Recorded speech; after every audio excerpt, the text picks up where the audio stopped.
Welcome back to the channel, guys. As you know, we're working on the second bump side for burnout competitions.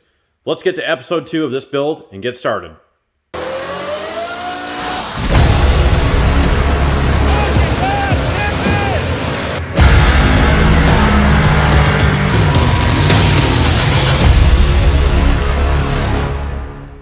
I don't want to turn this into a stretched out long build series. It is going to take a little bit, but just in case you guys missed an episode or something, I think we'll call it episodes. So to make this possible, we had a viewer that was paying close attention to us when we were working on the original red and white Ford truck.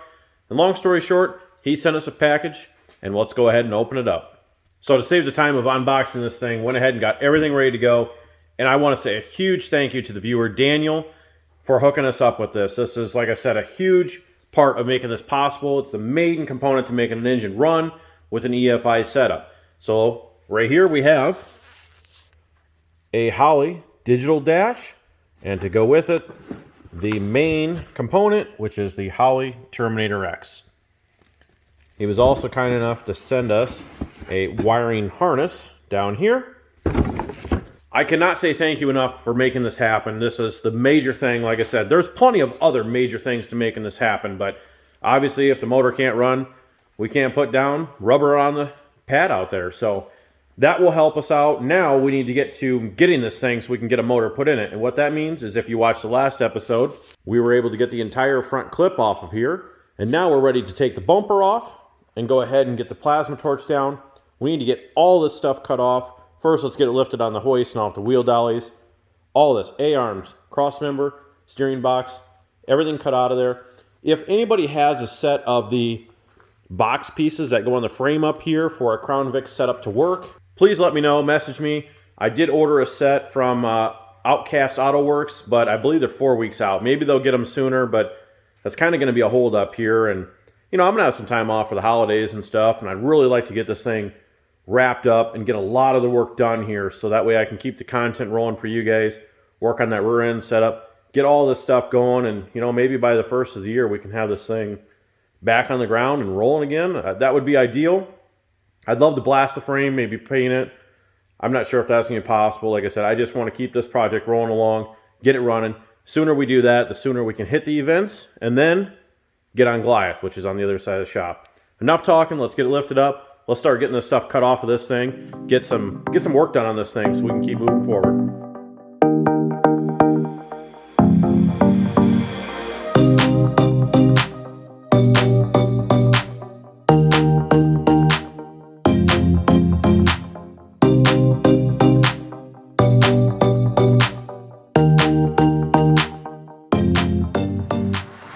Holy crap, guys. So as you see in those last clips there, I did a little bit more trimming, but I've got everything cut out of this thing. I think I'm done with the plasma cutter, and if you watched the last video, you know today I'm still continuing on that December 15th, 70-degree day outside. Unreal for this time of the year. So I took full advantage, left the door open, because holy crap, this thing was smoky. But here we go, little update. There's some cleanup work that's needed, but I still got to pound out the rivets with the air hammer, and clean the, you know, some of this stuff up. This cross member piece gets welded on the top, down the sides, but all the steering mechanisms all out. Obviously the cross member, the twin I-beams, a little cleanup to do on this side as well. And I'll probably do what they did in the death trap before I got it. This was all plated inside here just to strengthen this up. Obviously over here got some more of the rivets to pound off, but yeah, that should be pretty much everything we need to do. Now, like I said, if anybody knows about the Crown Vic swap mounts, the upper mount pieces, if anybody has any, hit me up, let me know. Like I said, when I'm posting this video, it's been about a week now, so since we ordered, so we're down to like 3 weeks. But again, I want to keep moving forward on this thing, get some radiator support pieces made, get the new hoop bend. I want to make it like the death trap, so that way the front clip is, I don't want to say easily removable, but we're going to get rid of the inner fender wells and stuff like that. So just make a radiator support like that again. See if we can make it again for a second time. And yeah, I think we'll end it there today, and then we'll come back tomorrow and maybe do some cleanup work and continue on from there. I hope you guys are enjoying this content, though.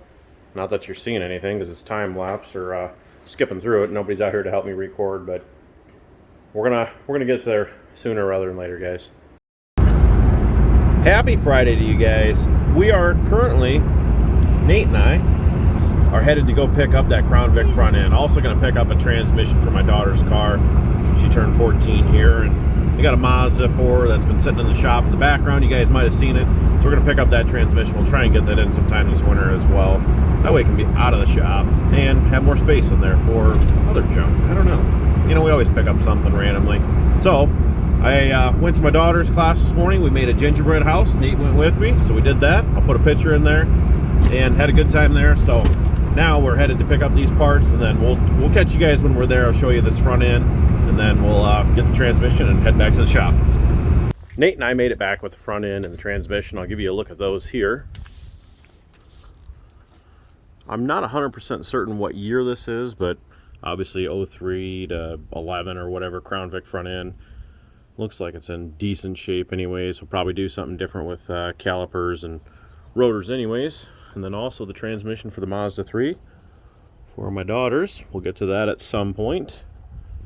But there it is. So I see he's got the frame rail sections on there. We're missing the upper pieces that go to the upper arm up here. And that's where the kit from Outcast Auto Works goes in. I'm almost thinking about fabbing up something of my own.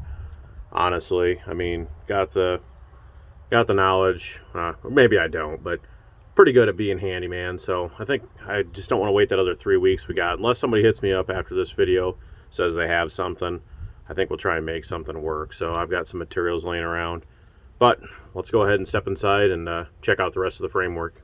So I went ahead and cleaned up a few spots on the frame here. I'm not sure if we're going to be doing anything back here, but this is where we're going to get the radiator support pieces welded on here like the death trap, like I mentioned. And that's all ready to go. I'm sure I'm going to get a comment about probably should have braced up the frame rails, and you're right, I probably should have, but that's fine. We'll measure off the death trap and we'll space this evenly and we'll tack something back in there. Not that big of a deal. Yeah, now that we've got it lifted up a little bit, you can kind of see that the cab maybe should have been sitting up on top of that bushing. I don't know if I can. Yeah, that's not good. There's a better look at that major hole where Jason was sticking his hand through there. But I think what we want to do next is we're going to lift it up all the way. And since we've already got a mess of all the parts on the floor here, we'll go ahead and take the rear end and anything else we see underneath there. I think the drive shaft and the carrier in there. Anything else to do with the rear end, let's get the rest of this cut out so we can load this up in the dump trailer and take it out one time. So let's start on that.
Got his safety gear on, guys. He's good.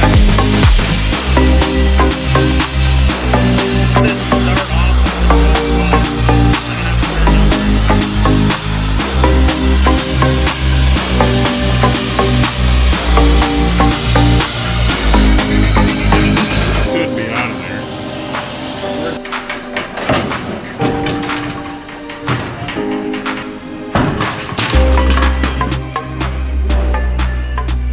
Jeez.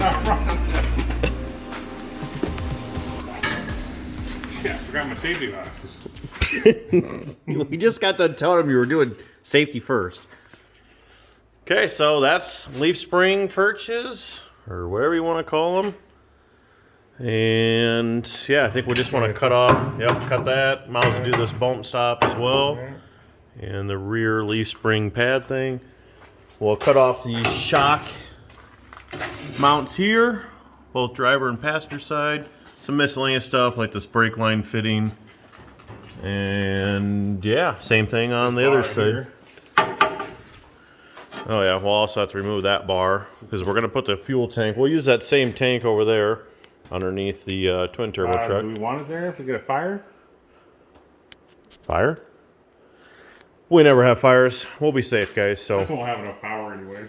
yeah, this one will never catch on fire.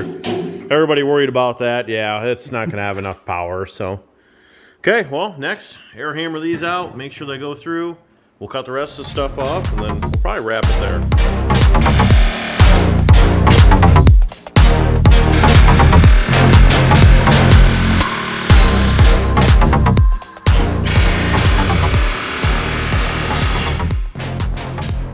So as you've seen those last clips there, we went ahead and got everything cut out of the back end. I'm not sure how much I got on footage there, but obviously you've seen the rear end. And then we ended up cutting all that out of there for the leaf springs, the bump pads and all that stuff. Everything is out of there. There's a couple of things, maybe this brace going across there, cut that out, but I did get the transmission cross member out. I think we're pretty much done. So in the next video, what we plan to do is we're gonna unload that Crown Vic front end. We're gonna get it set in the frame here, and then maybe, like I mentioned earlier, see about making our own custom brackets for this so we can maybe keep a move on this project. And also, if you guys made it this far in the video, I think if we can get, what do you think, Jason? 100, 150? Yeah. If we can get 150 likes, you know, our brains are we're always thinking about something different, you know, and this is a good different, and I think you guys would really enjoy this one. If we can get 150 likes, I'll tell you in the next video what we're planning to do, or we'll make it an option. And I think you guys would enjoy it. So hit the like button, guys. Comment what you maybe think it is going to be, but it's a surprise. So, and we might have the stuff maybe in the next video to show them. I don't know. We'll find out. So got to get us 150 likes, guys. We'll see you in the next one.